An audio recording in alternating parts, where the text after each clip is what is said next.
Hey everyone. Hey guys, welcome to Obscure MCU. I just got back from my screening of Captain America Brave New World, so I wanted to share my initial thoughts and potential theories about some things we could see going on in the future.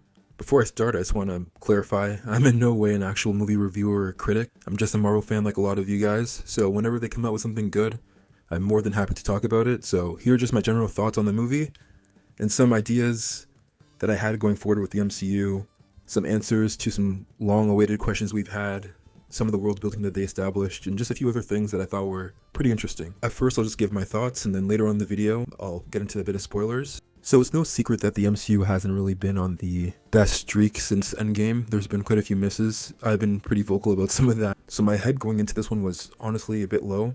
It built up over time, because some of the more recent trailers and stuff being revealed was quite interesting. But I don't know if you saw, over the last few days, it wasn't doing too well, so my expectations were pretty low. But I'm happy to say that I enjoyed it more than I thought I was going to, like by quite a bit. Now, one of the things this movie did really well was how they handled Sam and solidifying him as the new Captain America. Steve Rogers, ever since I first saw the first Avenger, all the way back in 2011, has been my favorite character, like period, across all media, all fiction.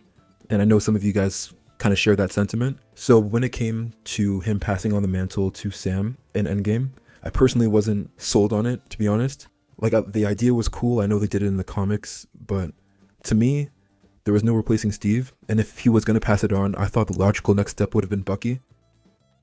So even with the Falcon and the Winter Soldier series, seeing him in action was cool, but a part of me still wasn't entirely sold. But this movie did a great job establishing that. And to be honest, I'm sold. Like, going into Avengers Doomsday, I couldn't see it any other way now, knowing that Sam is the role of Cap. It may have just been the writing, Anthony Mackie's acting. Something about his portrayal in this movie really sold me on the fact that, no, this is the new Captain America, and he does a really good job of it. And speaking of new characters and mantles being passed, I want to also briefly mention Joaquin Torres as the new Falcon. I know he was more of just a side character with not a lot to do in Falcon and the Winter Soldier, but he really stood out in this one. Usually with a lot of these MCU movies, the side character can be a bit annoying with the constant quipping and jokes, but the chemistry between Joaquin and Sam was really well done, and honestly I laughed at a few of his jokes. I can really see him being the new Falcon and taking up that mantle, and he makes it his own. So yeah, shout out to the new Falcon. Really good character work in this movie. And also, there was a scene between them, I won't get into spoilers, but it was really heartfelt, and yeah, they just really sold me on their chemistry. I thought it was great. Some of my other general thoughts about the movie, I just love the world building. Based on my videos on this channel, I'm a huge nerd when it comes to the lore of the MCU especially. So things as little as years and specific dates when things are set in between, like, I'm really happy that they paid attention to detail.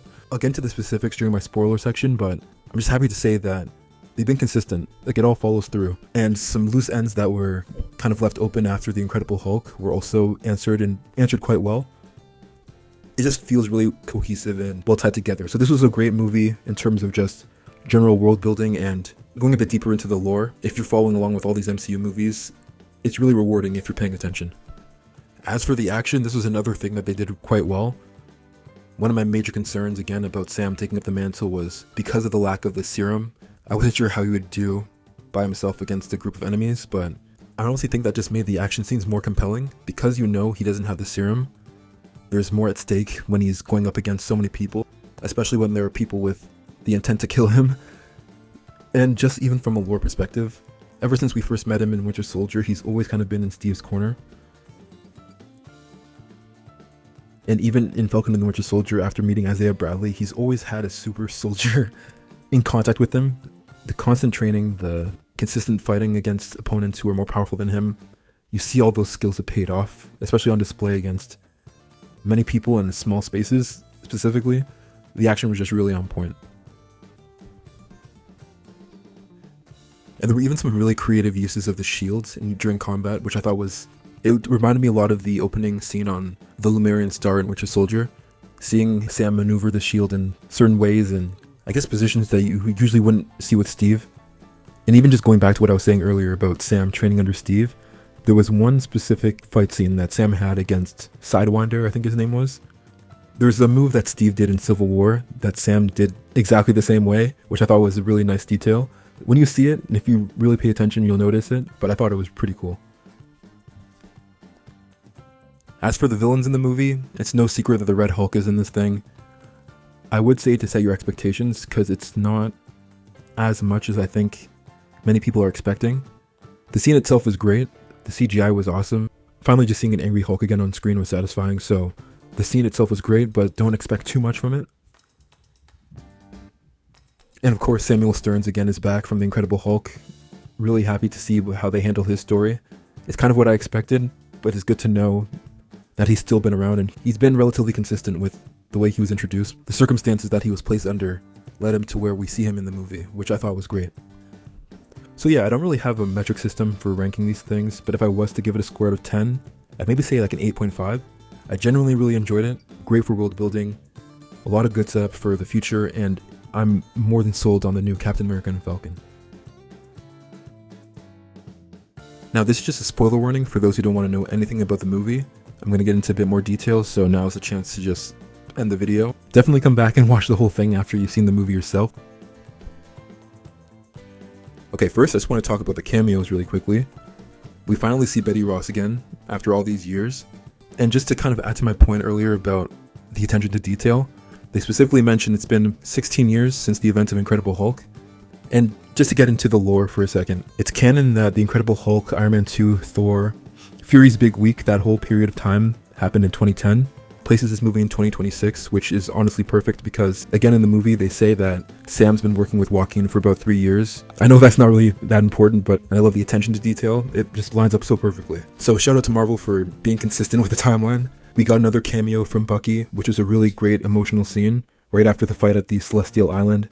It's great to see how him and Sam's relationship kind of evolved, or has been evolving, because in Falcon and Winter Soldier they weren't on the best terms. They gradually became friends, but seeing them actually get this close is really awesome. And it makes a lot of sense for both their characters, and we got that little hint that he's on his way to his fundraiser, which could be what we saw in the trailer for Thunderbolts, because we know that in the Thunderbolts trailer we see Val say that the Avengers aren't here, but by the end of the movie Sam's on his way to start the new Avengers, so we'll see what happens. But anyways, it was a great scene between Sam and Bucky, and something that he does say, which I thought was really just on point, was just the differences between Sam and Steve, but also the similarities, because he's basically saying that Steve, he became a bit of an icon, sort of a monolith to inspire people, and while Sam also does inspire people, the way he does it is in a way that is attainable. To quote Man of Steel, it's like a ideal to strive towards, kind of leading humanity in that way. It was just a really awesome speech. They make a joke out of it, but when you see the scene, you'll know what I'm talking about. He perfectly summarized why Sam is Cap, and that's one of the factors that really sold me on this whole idea. Anyways, it's just a really great scene between them, and I'm hoping to see more of their relationship in Avengers Doomsday. Now, based on my videos, as a lot of you know, I'm really into the details about superhero suits and costumes and armors and everything. I'll be making a few more videos about Sam's suit specifically, but they did some really cool stuff with this one. In the comics and a lot of the animated series, we see that Falcon has this ability to shoot his feathers as projectiles. It's never been done before in the MCU, but we finally see it in this movie, which I thought was great. And we didn't get a specific answer on how he got the new, like, dark blue stealth suit. I assume that he got it from the Wakandans, like, the same time Bucky gave him his original one. Hopefully we get some explanation. But anyways, it was just cool to see more details on how this whole suit worked. The nanotech helmet, I know there's a lot of criticism about nanotech in the MCU right now, but it makes perfect sense. Him flying at all those speeds with just goggles, he'd probably suffocate in the air. So the helmet makes perfect sense. And of course, the whole Celestial Island finally being addressed after Eternals, knowing it's adamantium, obviously hinting towards Wolverine or Weapon X in the future. Knowing how this movie ended off with Sam now officially taking it upon himself to reassemble the Avengers has me really excited for the future. So yeah, those are my general thoughts on the movie. I'm interested to see what you guys all thought about it. Do you agree with the reviews? Do you think it wasn't that good? Am I just being biased in my take on this? I genuinely thought it was great. I'm probably going to see it a few more times in the theater while it's still out. And yeah, just let me know your thoughts in the comments. Let me know what you think. I'm looking forward to discussing it with you as usual. So that's all I got for now. Like and subscribe for more videos coming soon, and thanks for watching.